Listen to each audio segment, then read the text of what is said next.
And we're back. I think that's how I'm gonna keep starting these. I don't know what it was. Forgot where I got it from. Is what it is. I don't know how else to start these without being super awkward. So that's what we're gonna be going with. Appreciate everybody that's already in the chat. I see my guy Lajon Dream always here, nice and early. James McGinnis saying new sub to your channel. Enjoyed the breakdowns last night on Contender Series. Some great insights. Appreciate the love, my friend.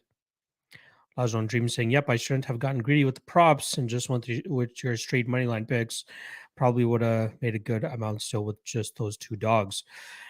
Yeah, I went 2-1 on the Contender Series last night, but the bane of my record continues to fuck me, and that's the props. Right, I had the 1.2 units on the under 2.5 in the Gomez and Amanda fight, and that comes back and bites me.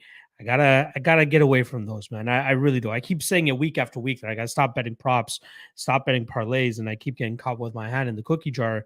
Whereas, straight picks, absolutely smashing it on those as of late. So gotta stay true to those, gotta stick with those because they are my they're my bread and butter, honestly.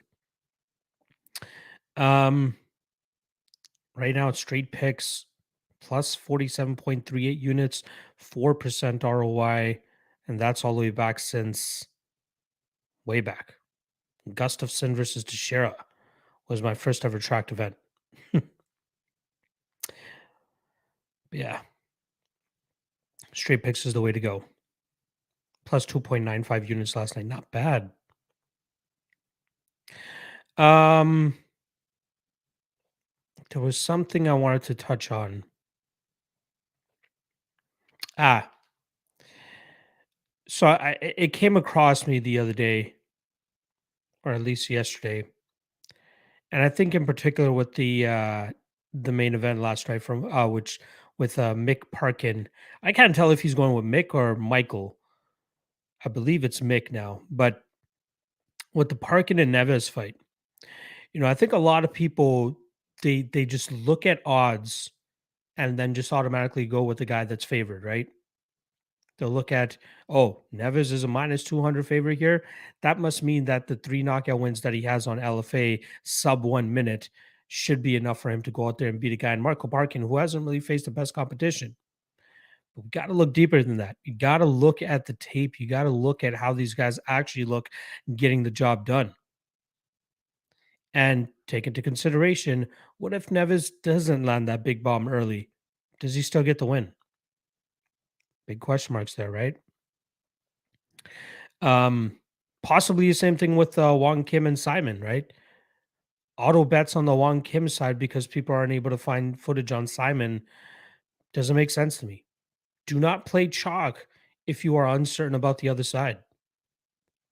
If you try to take an underdog shot on it, okay, sure, I can understand that, but playing chalk on a guy that's considered a solid favorite at minus 200, minus 220, and there's just not much out there on the other guy doesn't make sense. What it reminds me of is like Norma Dumont, right? Everybody rushing to the betting window to fade Norma Dumont against Ashley Evan Smith, or with Ashley Evan Smith, and Evan Smith ends up fumbling the bag that night. Got to be careful about those spots.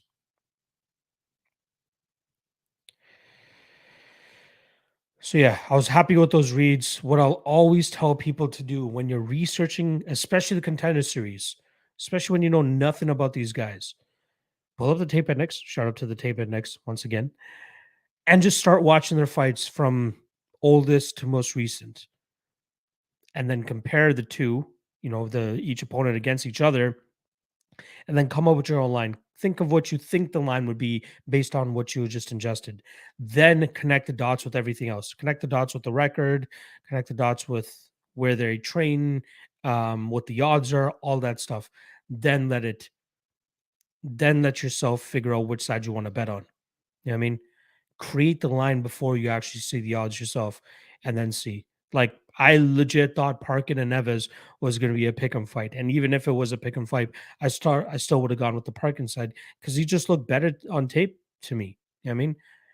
Neves, You can't just look at the last 3 fights and be like, "This guy has fucking 3 quick knockouts on LFA," but people fail to realize also those, let me just pull it up here, Eduardo Neves, those LFA fights were in Brazil, where you're still having, it's like the glorified, regional scene down there pretty much. It's the glorified jungle fight because it's LFA, right? Everybody's so familiar with LFA. Um, it's not like he came to America and fought these other big heavyweights in America. He's fighting these other heavyweights down in Brazil. The guy that he beat last 1-1, right? I was 1-0 going into that fight. Again, don't take too much from the level of competition either. Look at what you see inside the cage.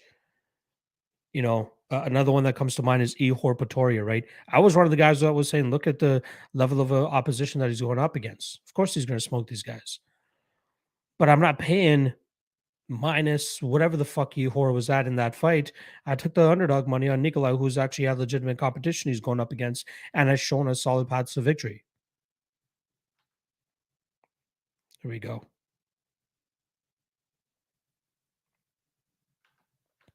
All right, let's get back into the chat. I always like to start with a little bit of a rant, a little bit of a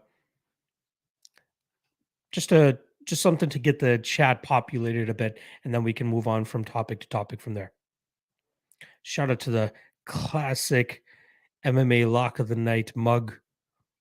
Shout out to my mother-in-law for making that.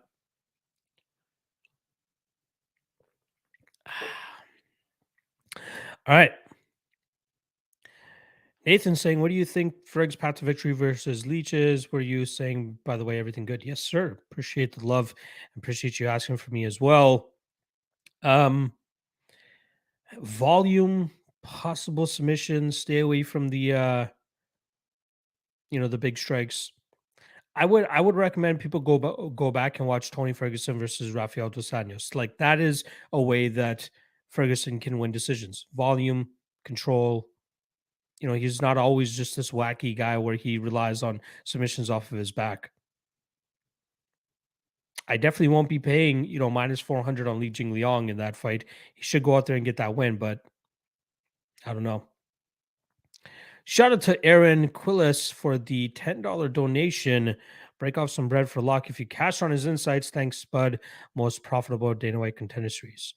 And here I am saying that I wouldn't have, I don't normally bet Contender Series. That was only the second card that I've bet on since the second season of Contender Series. I don't want to get on this gambler's high and continue to just pound Dana White Contender Series spots. But if I feel pretty damn good about some of these spots, I'm going to pull the trigger. I will say, just coming off that high that I was on, I did start researching the next Contender Series card, and I've only researched the main event there between Jose Enrique and Yusaki Kinoshita. Kinoshita minus 190. Not too bad of a spot. I think the kid is talented. Should be fun. I'll be right now. I'm actually like before I hopped on here. I actually was starting on the tape index for the Contender Series week 7. So that should be released hopefully in the next 24 hours or so on the tape index, and then I'm going to get back into studying on this fifth or next week's Contender Series as well. But appreciate the dono as well, my friend. Honestly, Nathan saying Contender Series was nasty for underdogs last night. Yes, I believe I was only in the first fight where the favorite actually ended up winning. Sansons Boulevard saying great work last night. Shot. God damn it. Get your words together, Locke. God. All right, let's try this again. Great work last night, Locke. Sharp stop. Hope everyone is having a great day. Appreciate the love, my friend. Last one, Dream saying Simon looked freaking great. That kid got a bright future. Slow start, but he managed to really pick up his output, and I think he could sense that Wong Kim was starting to fade. So shout out to Simon. Looking forward to what he brings to the table in the UFC. Buffo on the beat. Always great to see as well, my friend. Elijah on Dream saying Parkin made that dude look like an amateur too. Yeah, that rear naked choke, just slap that shit on. Dude had nothing No idea what the fuck to do. Corey Yupo saying Simon is insane good for 21 years old. I can't wait for his debut. Hopefully they bring him on nice and slowly, right? Like there's no need to rush this guy's ascent. Sanson saying futures bright at flyweight. Nice to see new prospects like Simon and Wakayev. Yes, sir. Contender Series has been pretty good over the last couple of weeks, right? Some legit prospects, some other guys that are going to be good fades in the UFC. So far, so good. West Coast saying, what are your thoughts on the contender fights last night? They're great. I made some good money. Um, don't know what else to say. I thought they were great. Good fights, some good prospects as well. James McKinnon saying, I used to research fights the same, watch every fight both been in, come up with odds, then look. If it's off, there's value. Bingo. Best way to do it. Nathan saying Simon is a definition of proper UFC prospect. I agree. Lajon Dream saying wonder who they will match Simon up against. Hopefully they take their time, like I said. No need to rush it. You know what? Let's see. Um,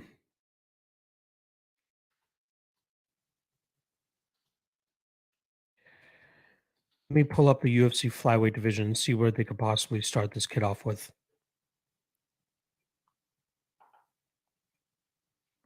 Oh, sorry, he's a 135er. He is not a flyweight. He is a bantamweight. So let's pull up the active 135ers. Filter. Active. Filter. Bantamweight. All right.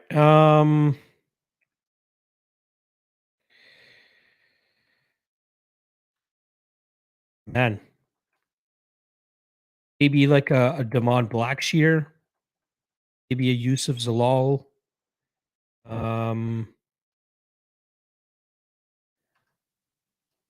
Just quickly loading up some more here. Fernie Garcia. That wouldn't be a bad spot, especially considering that Fernie is a contender series product himself. Brady Highstand, if they're still having that guy around. Trevin Jones, but I think Jones has a fight set up.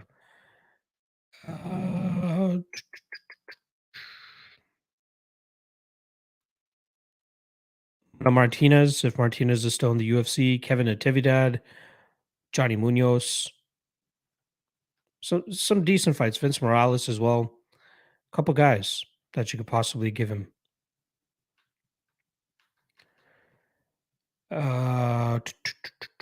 James McGarry saying it is very time consuming to watch every fight, though. Finding them too if they're obscure / on YouTube. That is why you need the tape index, my friend.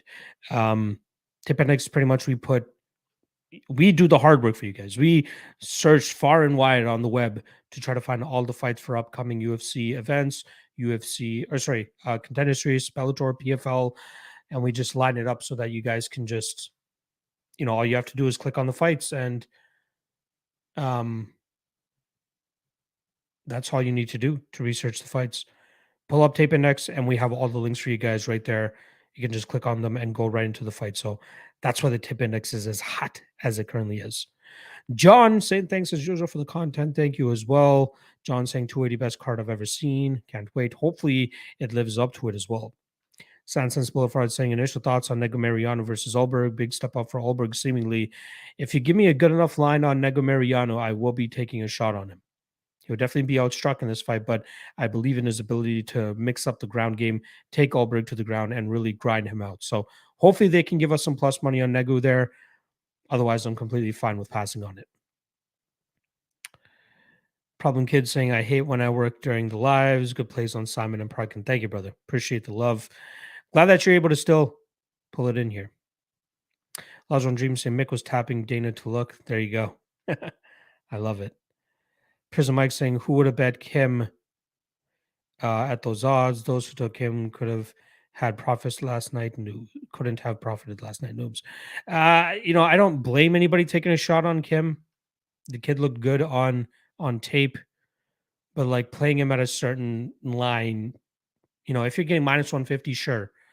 But like I thought once it started to reach minus 200, that it was getting out of whack. So don't want to shit on anybody too much that was taking Wong Kim there.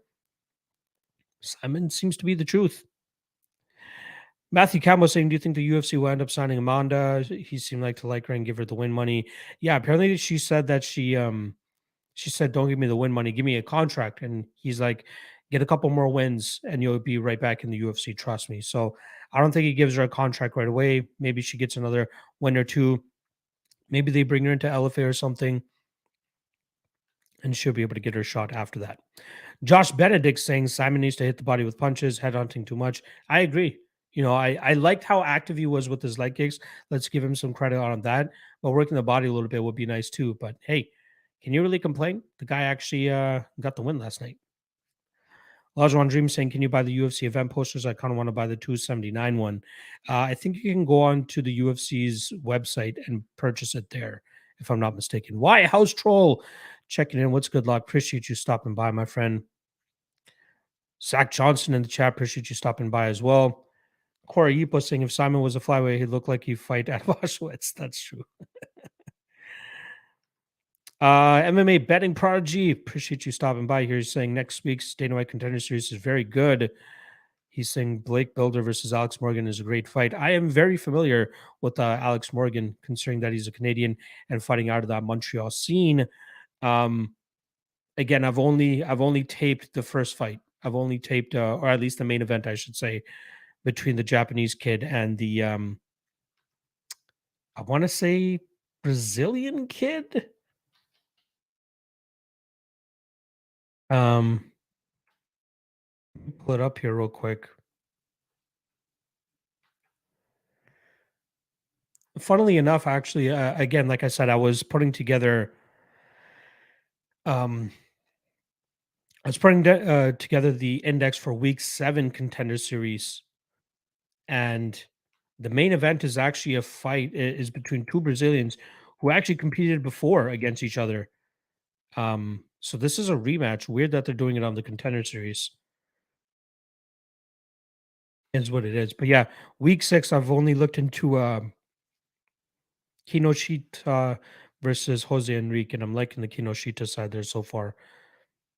He opened up minus 140, got pushed to minus 190. Let's see if money comes in at all on Enrique. Kid is big, 6'5" welterweight. I saw him actually compete at middleweight in his last fight, so he's going to be going down to welterweight in this fight. And just quickly looking over his record, it's actually going to be his first time fighting down at 170 pounds. So having a 6'5" mofo fighting at 170 pounds, that's going to be interesting. One, to see what his weigh-in will look like, and two, how he'll actually end up performing. The guy does train out of Nova União as well, so you'll see Andre Pederneiras likely in his corner there. But the kid's young, very young. I believe he's 19 or even 20 years old. So keep your eye on him, but I think he actually ends up losing. Zach Johnson saying that's a solid on the South African. Yes, sir. Happy to catch that there. Nathan saying Bryce Mitchell should call out Evloev. How you see that fight playing out? I lean Evloev, man. I don't think Evloev will get stifled by that Bryce Mitchell grappling. I think he'll be able to work out of those bad positions and then pretty much beat him up everywhere else. I would love to see it, and I think we'd get decent odds on Evloev as well. Betting Prodigy saying, yep, Morgan, very well-known Canadian fighter. Who are you taking in the main event? I'm going with the Japanese kid. Betting Prodigy saying Japanese kid got a brutal stomp KO on Risen, I believe. He did, but he actually got DQ'd in that fight. He lost that fight because what he ended up doing was he held a cage while he was foot stomping the shit out of this guy. Like he foot stomped him out cold, but he was holding the cage while he was foot stomping him. So he actually got DQ'd in that fight. But it seemed like he was going on to win that fight anyway. President Mike saying Sean O'Malley was scared of Simon's cardio. I was there in the crowd. I could feel the energy. Bring Sean in to announce co-main, but show him young 21-year-old stud Simon in same weight class. Simon's got a future. Simon's got a future. Mr. Jingo saying, thanks, Lock, for parking in Simon last night. I hit on all 4 dogs, biggest Canadian White contender series yet. Point 0.8 you hit for 3 U total. Nice. I love to see it, man. Good shit. MPTV saying, do you think Nate Diaz almost win over Leon Edwards make him look less vulnerable against Hamzat now that Edwards is champion of that division? I don't think so, man. I think Hamzat still fucking goes out there and smashes him. I don't think it makes a change at all. Like, Nate Diaz's takedown defense is not good. Not good at all. He's going to wreck him. He's going to absolutely wreck him. If he doesn't finish that fight inside the distance, I'd be fucking traumatized.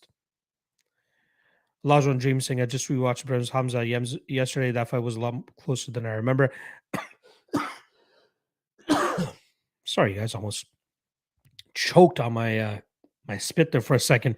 But yeah, I got to watch that fight back as well. You know, if you guys remember, that was the week that I road tripped it to Saskatchewan. So I haven't really been able to watch those fights at UFC. What was it, 274? I want to call it 274. The night of Volkanovski versus Zombie. I never really got to watch that with the closest of eyes. So I definitely got to watch that back myself. Nathan saying also Kevin Holland versus Shav is way better than Wonder Boy. Wonder Boy is going to get hurt, man. Is that the fight that's coming to fruition? Is it Holland versus Shavkat? Because that'll be a great fight. Love to see it. Definitely going to buy the 279 poster. Is it because of Hamzat and Diaz on the poster? Is that why? Robert Cello saying it was close, but definitely clear. Sorry, I'm wondering which fight you're talking about there, my friend.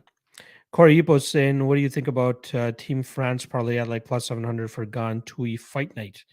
What is the, let's see which guys he's talking about here. So Cyril Gan, let's put this parlay together on DraftKings here. Cyril Gan, who else is Team France? Ferris Ziem, Zara Fern, Nasadine Imavov, and Benoit Saint Denis. It's actually plus 1773. You may have missed out on somebody there, but I believe that Zara Fern is French as well. But yeah, that brings it to plus 1773. Not like, again, I've only taped 34 of these fights, but even a couple of those look very sketchy to me. I'm interested to look into this Mihal Figlak guy who's minus 200 against Ferricium. Very interesting.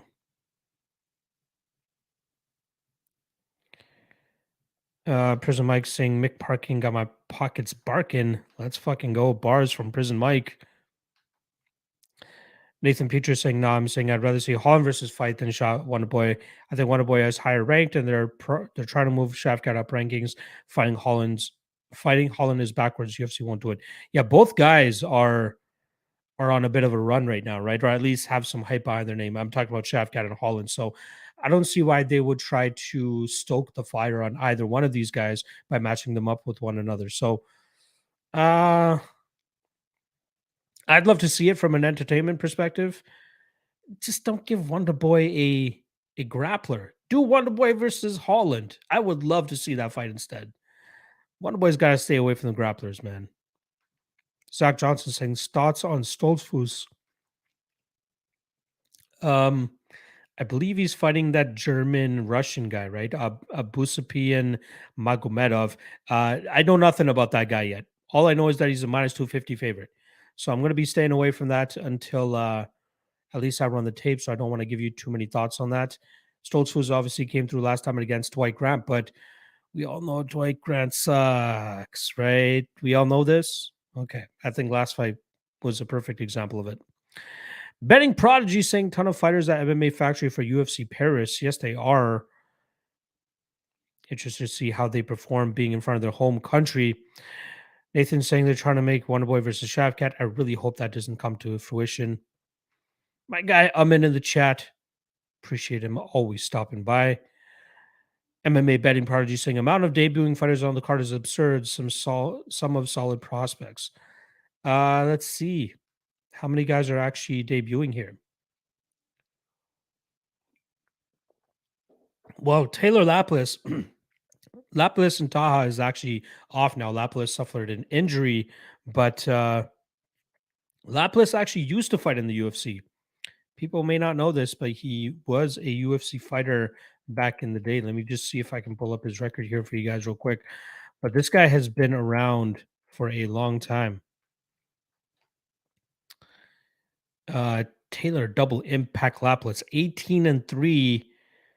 But yeah, he went he went 3-1 in the UFC. Actually left the UFC after a win. I don't know if they cut him or they just couldn't come to an agreement. But he beat Rocky Lee, Luka Sasaki, Leandro Issa. But in between that, he lost to Eric Perez. Never ended up going back to the UFC after that. That was between 2015 and 2016. Then he went abroad, and since then he's gone what 2, 4, 6, 7-1. His only loss to Denis Lavrentian, Lavrentiev. That guy, highly touted as well. I believe he was supposed to come to the UFC as well, but I think he's had some issues in terms of visa or something like that. But Taylor Lapilus, kid's the real deal. He won the TKO title off of Nate Maness.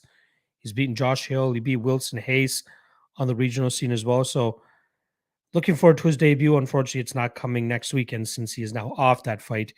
Other debutants, Michal Figlak, the fact that he's minus 200 should tell us that maybe he has some skill coming to the UFC. Looking forward to that. Abusapien Magomedov, that guy's been scheduled to fight in the UFC for a long time. Looking forward to what he actually brings to the table. Aylin Perez, this chick's minus 240 against Zara Farron, so she might be the real deal as well. And then also Gabriel Miranda coming in on short notice, or not, sorry, UFC debutant there for Gabriel Miranda as well. I think Benoit Saint Denis was actually scheduled to fight somebody else. But yeah, I guess you're right. There's a lot of debutants. Why House saying Leon Allen and Tom would be a murder lineup for a London card. Too bad Tom is out and no direct opponent for Allen in sight. Leon could handle Masvidal easily. I don't know if Leon beats Masvidal easily. That's a close fight. A lot of people are off the Masvidal train because he's on a 3-fight losing streak, but he's lost to Usman twice and Colby Covington. Leon Edwards is a step down from that, in my opinion, and they're both strikers. So I like, I don't know, I'd be interested to see what the odds are there. If you give me a decent underdog price on Masvidal, I'm taking the shot.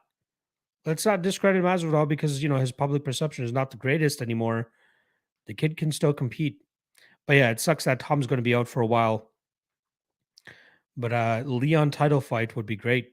I think the UK has been clamoring to have a title fight over there, for the first time in a long time. If we have any UFC history buffs in here, if you can bring up the last time there was actually a title fight in Europe, let me know. I can't think of one off the top of my head. Matt R is saying Victoria live dog or not, in your opinion? I don't think so. I think Robert Whitaker does Robert Whitaker things. Nathan Petrus saying Allen versus Cater is right there. I don't know how the UFC isn't getting it done. Bingo. That's the fight to do. You could easily make that a fight night headliner as well. Betting Prodigy saying Adriano Moraes minus 120 on betonline.ag. I believe he's fighting Demetrius Johnson tomorrow or Friday. So make sure you guys go check that out. I'll be staying away from it. No time to really tape study that one. Zach Johnson saying, I'm calling that dog to hit. That kid brought GM3 into deep waters and Hodolfo. Which kid? Which one are you talking about here, Zach? Michal Figlak? I don't know. Mr. Jingo saying, Figlak is not a dog. But please let me know who you're talking about there, Zach. Mr. Jingo saying Gaethje, Fiziev, UFC 281 thoughts. That would be a great fight. That could be a great fight. I'd lean Fiziev just a tad. He seems to be the one with a little bit more durability. Possibly the better technical striker. Gaethje's time may have come to an end. Prison Mike saying, I had a dream that Bam Bam won via DQ and the crowd started throwing baguettes into the ring in protest. Oh, you're hilarious. You are hilarious. I love it.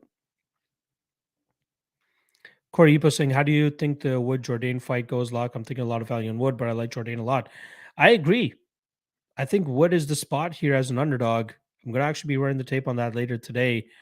Hopefully, I can still get a decent line. But yeah, you know, I think people are getting enamored with the Charles Jourdain side of things because he's an entertaining and fun fighter. You know, when he's screaming at guys in the third round, even in fights that he's losing, people get a hard on. People are just like, oh, this guy is legit. But like, let's not forget, he still has some holes in his game. And Nathaniel Wood, you know, a guy that is notoriously minus 500, minus 600 in his fights, we're getting underdog money on him now. So for anybody that was, you know, willingly parlaying Nathaniel Wood in any of his fights where he's been a giant favorite, you should be salivating right now at the fact that he's an underdog to a guy like Charles Jourdain. He could absolutely take advantage of, you know, the grappling holes that Jourdain still has in his game. Yeah, I'll be making a decent bet on Nathaniel Wood as long as tape continues to look good to me when I finish it later on today. Um,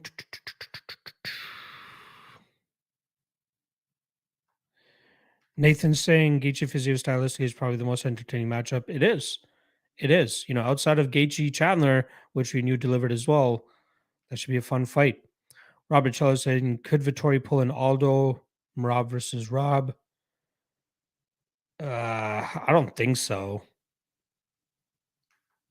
I don't think so. I could see it happening. It's only 3 rounds. He's a lot stronger than Whitaker. Whitaker is you know, is deceivingly strong as well.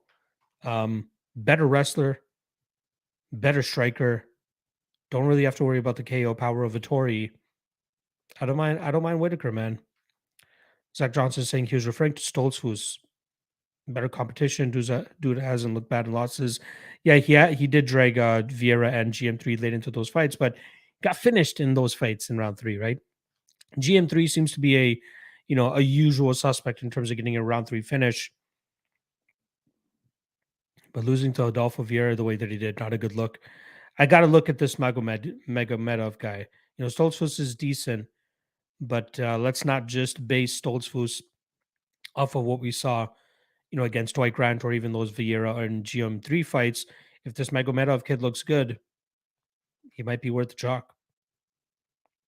Robert Chausing and held Gano against the fence for a lot of that fight. I could see it. Maybe that's the way he wins this fight. I don't know. Corey Ipo saying we need Musa Evloev in the UFC. He would be an unstoppable light heavyweight. I am not entirely sure who that is.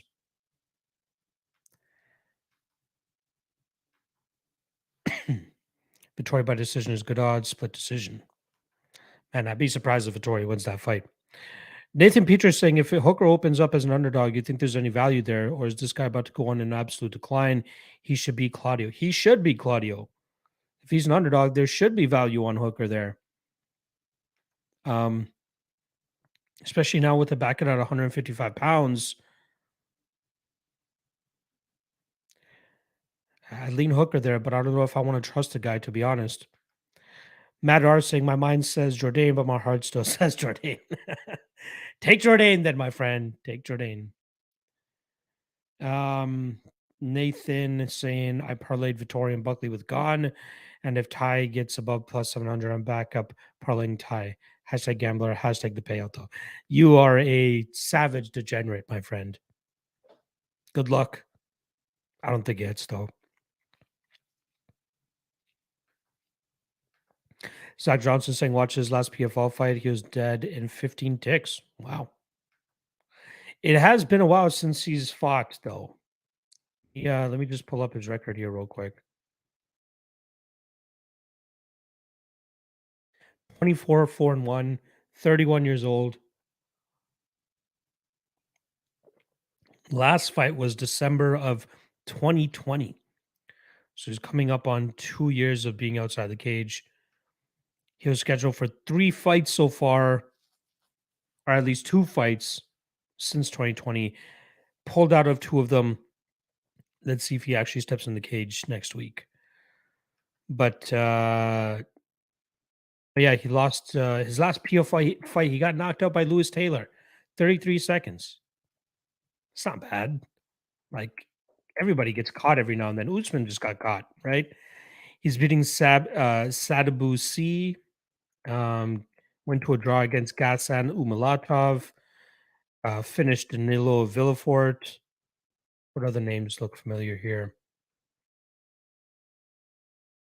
He's lost to Andreas Stahl back in 2013. He beat Jason Ayari back in 2013. Yeah, I don't know. I gotta run the tape. The layoff is a little bit sketchy to me. Let's see.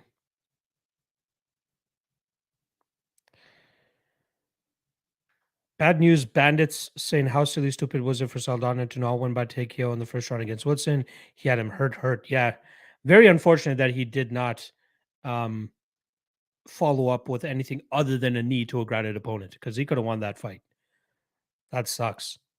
Shout out to the people that got saved by that fight going to a draw. But I feel bad for Saldana betters there. Prison Mike saying, Lock, you have a good sense of humor, bro. Love comedy. I love comedy. The 90s saying, do you ever bet on one championships? I don't totally trust it for betting, but it looks quite good, this card. I don't. You guys know my schedule. I have a packed schedule as is. So to introduce other promotions into my breakdowns and trying to dedicate time to researching those promotions, I just don't have the time. I want to research content, research fights. I want to research fights so that I can drop content for it. That's the whole point for me, right? Content is my number one. That's what I want to do. I want to drop breakdowns. For me to do that, I don't just want to research one fight on a random card and then drop content for it. I want to break down the full card. That's why I don't do Bellator, right? Not often I'll do Bellator. But it's just Contender Series, UFC, that fills up my schedule enough. Zach Johnson saying it was brutal. It was a bad knockout, I'm sure. Corey Yuba saying Movzar's older brother, Greco Olympic gold medalist last year, absolute tank of a man. Interesting. First time I'm hearing about this guy. Let's see what his topology looks like. Does he have a topology at all? What's his name again? Musa Ivlev. Is there a Musa Ivlev? I guess he hasn't fought in MMA yet, has he?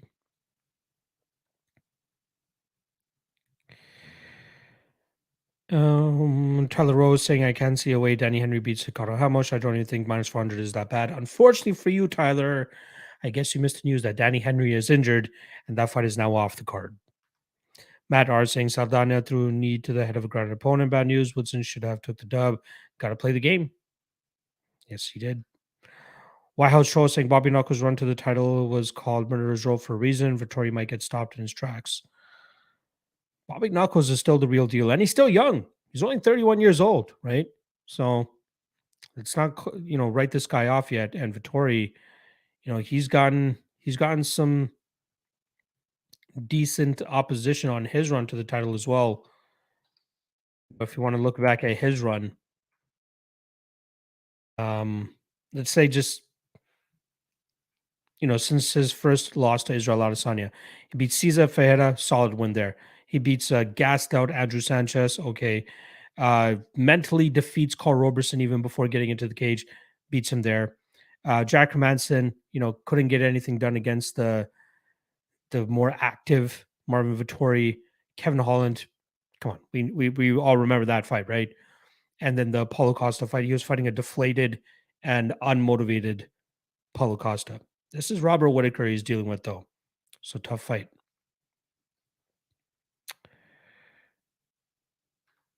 Nandalal Razaya saying you could hire someone to do the other promotions. Then it wouldn't be me doing the breakdowns. That's the bad part about it.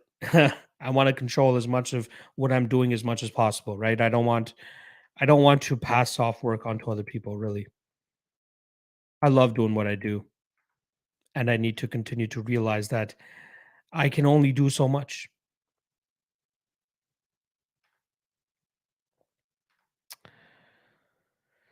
Corey Ipo saying Woodson cuts too much weight. I think his power looks diminished. He just looked bad.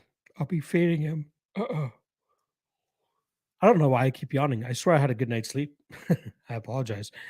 Um, yeah, his power looks diminished. He just looked bad. I'll be fitting him from here on out. Hilarious that you know, minus 400, minus 500 in fights, and one bad fight. I guess his Julian Rosa loss was pretty bad too. I think that just reminds us that we got to put some realism on these guys, right?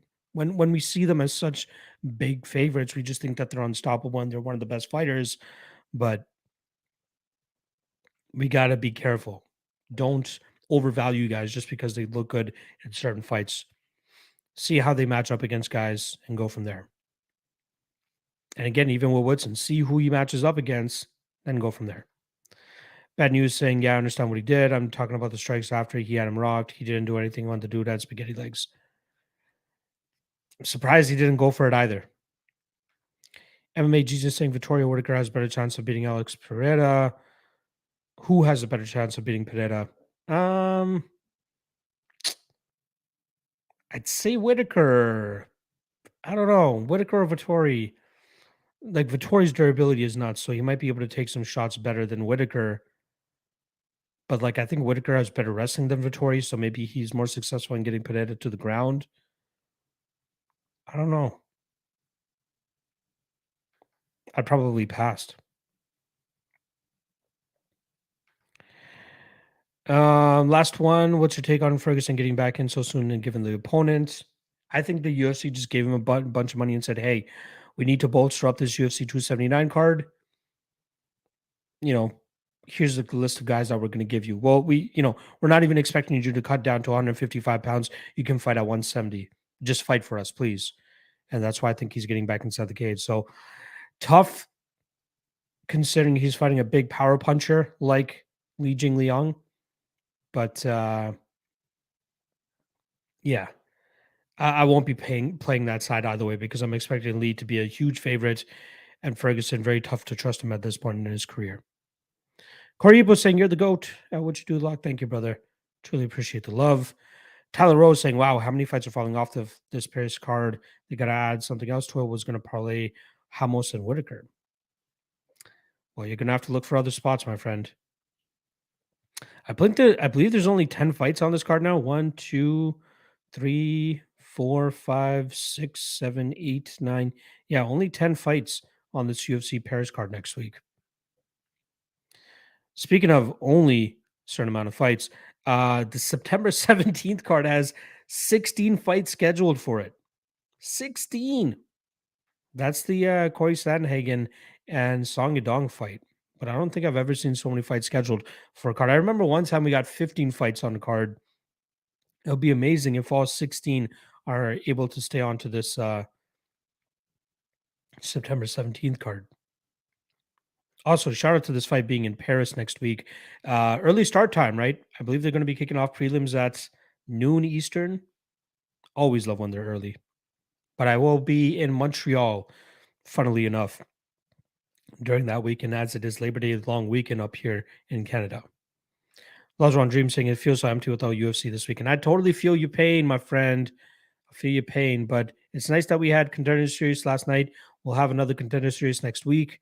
There's one FC this weekend as well, in case anybody really wants some MMA action. But for me, as a content creator, as somebody that puts in as much time as I do to the work that I do, I'm happy to just sit back and not really care and just chill. You know what I mean? Just chill, take my time with my work, not feel like I have a fire under my ass to meet deadlines and shit. I might need a nap after this, it seems. Speaking of later this evening, actually, the Deadlock podcast will be back. That's the show that me and my guy Clint do together. and we're kind of pushing it similar to what we do for this show, uh, and that's just talking to the chat. So we'll be starting off the show, obviously talking about the big fallout of UFC 278, and then we'll be getting into the live chat. So if you guys want to come through for that, please do. That'll be at 7:30 p.m. Eastern tonight over on the Deadlock Podcast YouTube channel. So make sure you guys come through for that.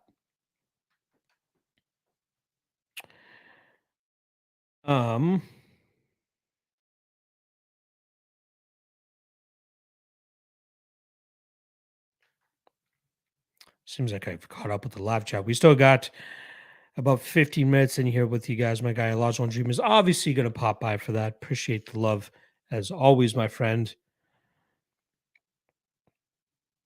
I just want to take a nap. You know what I mean? Maybe after this, I'll hit the sack for a little bit, but um, want to finish the Contender Series Week 7 index so that you guys can have that tomorrow, and then do a couple fights of research for the following index card as well. Or Contender Series card. Can you guys tell I need a nap? I don't know what the fuck I did. Why the fuck I'm so tired, but goddamn. Lajon Dream saying I can't nap during the day unless I'm extremely hungover and tired. Like I went to sleep at 4 a.m. last night, woke up at maybe 11 a.m. Um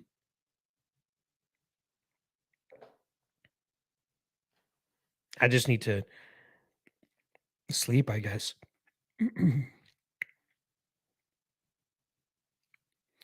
Nathan Peters saying Ricky Simone versus Marab next. I'd be surprised if Marab would take that fight. You know, he just beat a legend in Jose Aldo. I think he's expecting one of these top guys. Let's see what the UFC rankings have to say. Bantamweight. Yeah, Merab Dvalishvili is top 3 now. So maybe, you know, we obviously know that he's not going to fight Aljamain Sterling. He's teased going down to 125 pounds. Don't know if that's going to actually happen. Maybe Merab against the winner of Sanhagen and Song Yadong. You know, that fight's going down September 17th. So you could definitely fight the winner of that fight. Dillashaw is fighting Aljo for the title next.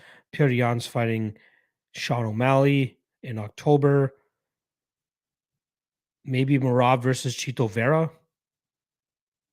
They'd both just be bantamweight or at least, you know, lower weight class legends. Why not Merab versus Vera? I like that as well. JC saying Gone, Whitaker, Hack Press Parlay for the next card. I like those all, but I'm a little bit sketched out by Hack Press myself. Lodge on Dream saying, geez, I don't know how the fuck you stay up so late. Because I wake up so late. That's probably why. Corey Yibo saying it's the wake and bake lock. We all know. I haven't baked at all this morning. I'll be honest. I saved that for the nighttime now.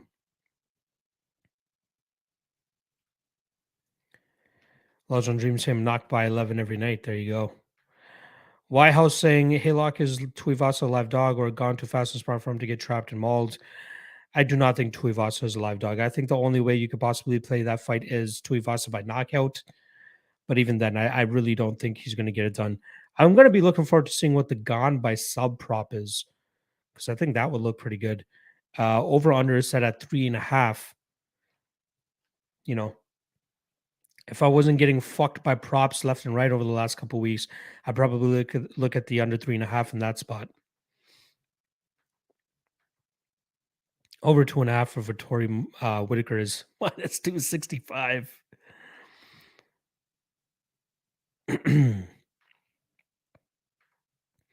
Rick Lewis saying probably all the tape studying, content creating, log shit be tiresome. It is. It is. But we stay busy. We stay grinding so that we can continue to drop content for you guys as you guys always come through on a daily basis, it seems.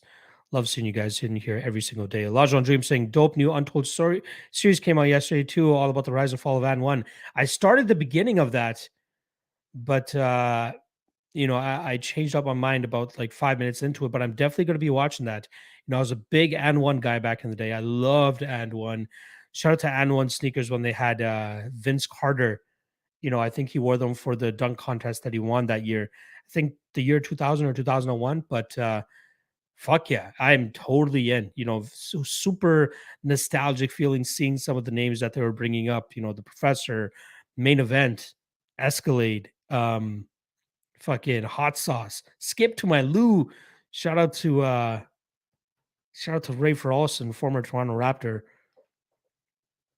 I loved it. Good shout there, Aldo one. Nathan Petrus saying, in my opinion, Ricky Simone, Sandhagen, or Yadong are future title holders. You think O'Malley touches gold? I think he might eventually get a title shot, but I don't think he'll be able to get it, or at least win it. I think the guys that you laid out before that are all future title challengers. I think Sandhagen beats Yadong, though. So I think Yadong might be capped at a certain spot as well. MMA Jesus saying, if a fighter gets knocked out to the point a ref would stop the fight, but the knockout is caused by a illegal knee, should the fighter really be given a chance on whether to continue? Ref should call it. I kind of agree, but Woodson seemed to be ready to go and wanted to fight on. Um, we saw something like this for the Japanese kid that's fighting on the next Contender Series. He foot stomped a guy and knocked him out clean, but he was holding the fence while he did it. So they actually DQ'd the guy, even though he knocked his opponent out. So maybe they could go that way as well.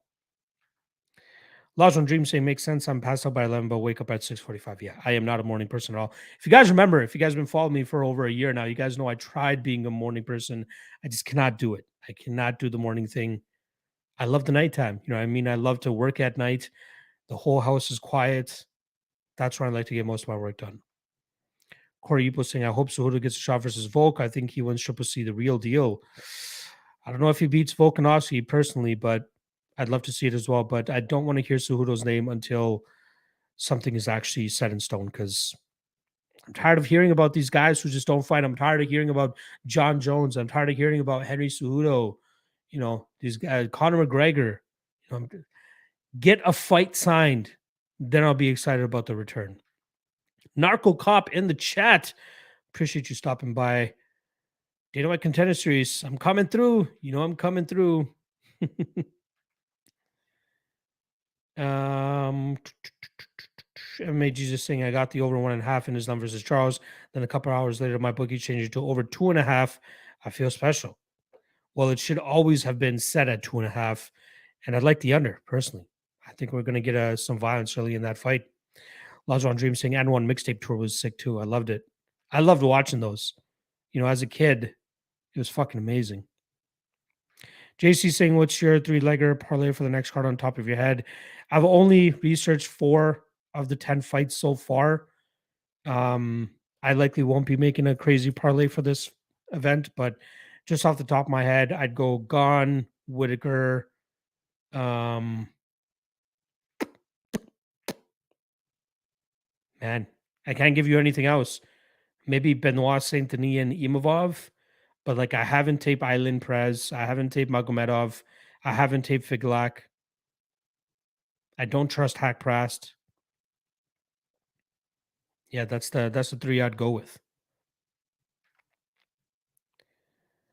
BP saying UFC 280 isn't good for betting, in my opinion. Only lean is Marina Mokaev. Everything else is 50-50. Are the odds completely out for that card?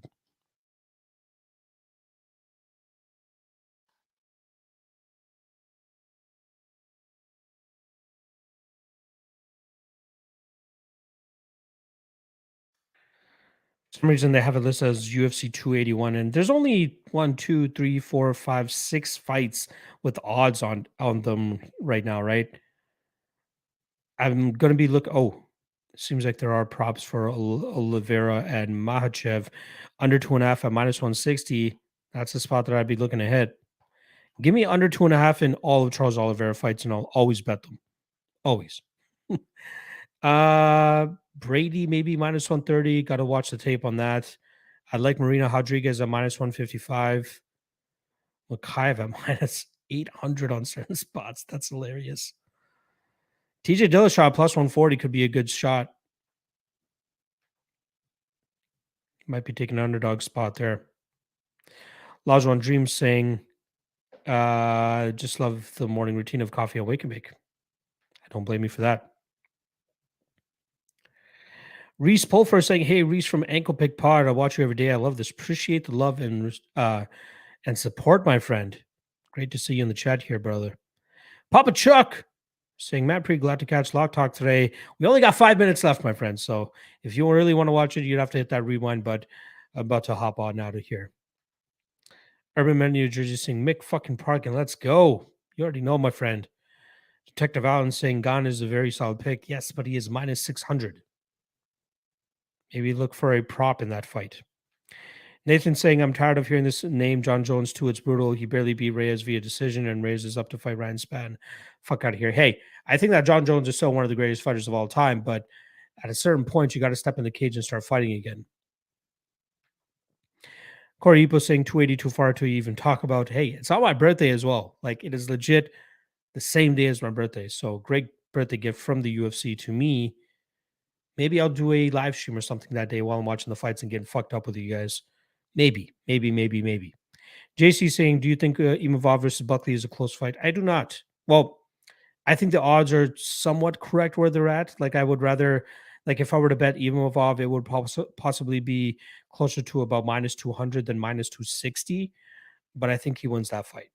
I think Imavov keeps him at bay, touches him up from distance, and beats him that way. Buckley's wrestling, I think people might look at that a little bit too hard, considering he landed 5 takedowns against Al Hassan. But Imavov takedown defense much better at this point in time. Not to mention his movement and his ability to dictate the range. I think is going to be very big for him here. Yeah, I like Imavov. Just watch the Antonio Hoyo fight for Joaquin Buckley. Drops the first round because he just can't break the distance there from an Hoyo. But once Hoyo starts to slow down, that's when he gets knocked the fuck out. But I think Imavov has a solid enough gas tank to go the full 15 minutes if he needs to. Papa Chuck saying 5 minutes is good enough for me. Would have been great to have you on for the rest of the show. Corey saying that would be awesome. Maybe. I might get too drunk and too baked to say things that are YouTube friendly. Detective Allen saying, "Bro, that would be awesome."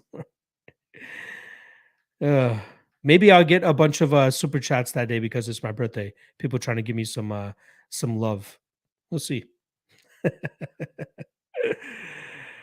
Low T City Ortega. I love the name. Saying, "Have you talked about Wood versus Jourdain yet?"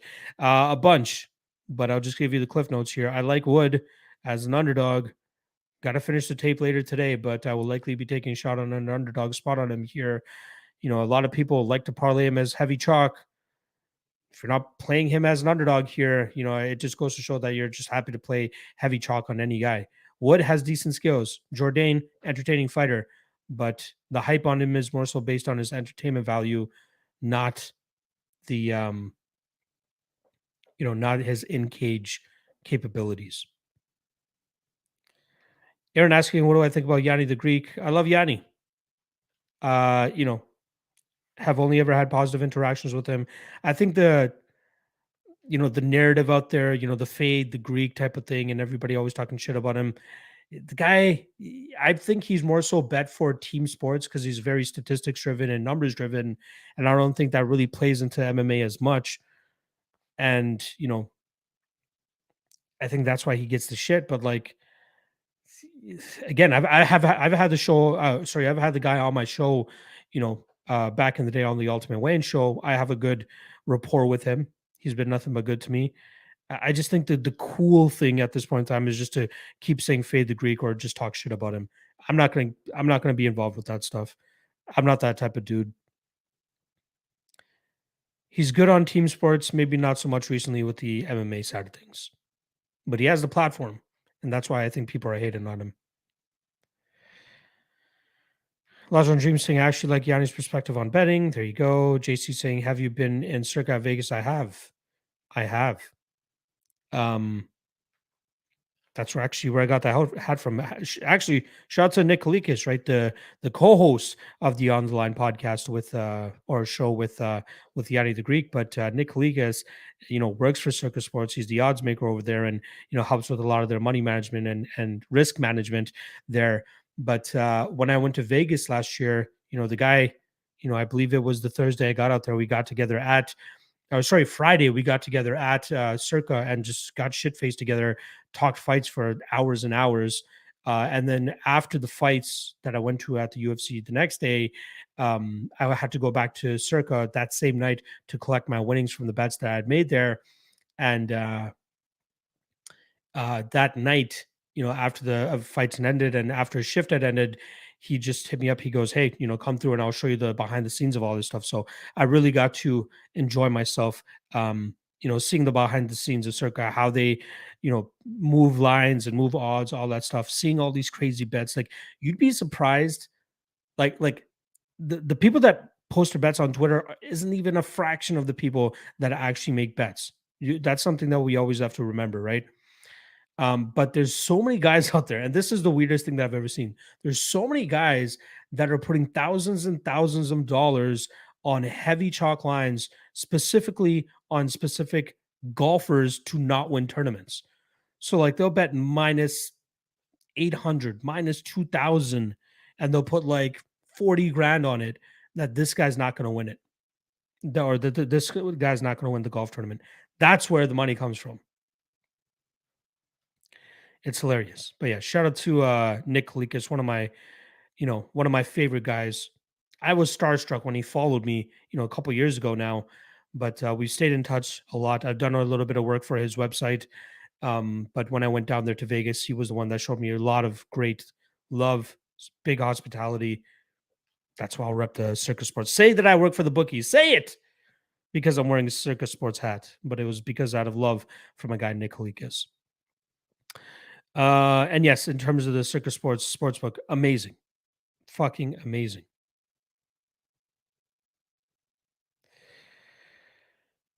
Yeah, Nathan's saying Giannis versus Shore. I'd lean Shore there a little bit. If that fight is made, I would lean Shore over Yanez. JC saying, do you know anything about Saint Denis' opponent? He has a bunch of sub wins. I haven't. I haven't taped that fight yet. Prison Mike saying, back in the clink, Yanni used to tail me. Is tailing what I think it means, or is it something else that they call it in the clink? Uncle Weezy saying, nice work, Lock. Thanks for putting in the work on the weeks off, man. No worries, my friend. I love it. I love it. Corey Epo saying he's good, but nobody ever is submitting Saint Denis. I always want to take violence in Saint Denis fights. Lajon Dream saying what Wheezy said. Yes, sir. Detective Allen saying, damn, LMAO. If I made a bet like that, I'd turn into the biggest hater of all time watching. There you go. Lajon Dream saying, any plans on going to another UFC event soon? I want to go to MSG. I'm not sure if it's going to come to fruition, though. Would be nice to go down there. Morgan Kinsey saying, have you ever met Clint in person? If not, do you plan to? I'd love to. I believe he's down somewhere in Arizona, but it's tough, being up here in Canada and him down in Arizona. But I would absolutely love to meet the guy in person. I feel like I've already met him in person because we do so much content together, and we talk as often as we do. I love the guy. Very, very solid dude. Obviously, we're going to be doing a podcast later today, Deadlock Podcast. Make sure you guys tune in at 7:30 p.m. Eastern on the Deadlock Podcast channel. Otherwise, just check my Twitter page and you'll see the link for the stream there. But yeah, Clint is my guy. Clint is my guy. Lajon Dream saying MSG tickets, however expensive, aren't they? That's exactly why I'm like, I don't know if I'm 100% going to go, but I wouldn't mind going if I could make it happen. All right. We've hit the hour and 3-minute mark of the podcast. Usually I wrap this up right at an hour. Let's just quickly see here. Here's Mike saying, my man, Lock, I can't get the spray 10 off. There you go. James again saying, Yanni is a proven winner, though, over many years, but he says regression too much. You can't use regression in MMA. If a football team has won a lot recently, it doesn't mean a loss is due. There you go. See, his style is more so based for team sports, in my opinion. That's all I got to say. All right. Love you guys. Appreciate you guys. I'll be back, like I said, tonight, 7:30 p.m. Eastern for Deadlock Podcast. Come through there. We're doing the same thing over there. Me and Clint will be talking to the live chat, so you guys can absolutely ask your questions there. Otherwise, I'll be back tomorrow for another edition of MMA Lock Talk. You already know, 4 p.m. Eastern to 5 p.m. Eastern. That's the way to do it. All right. Love you guys. Catch you guys over on the Deadlock Podcast, 7:30 p.m. Eastern. Peace.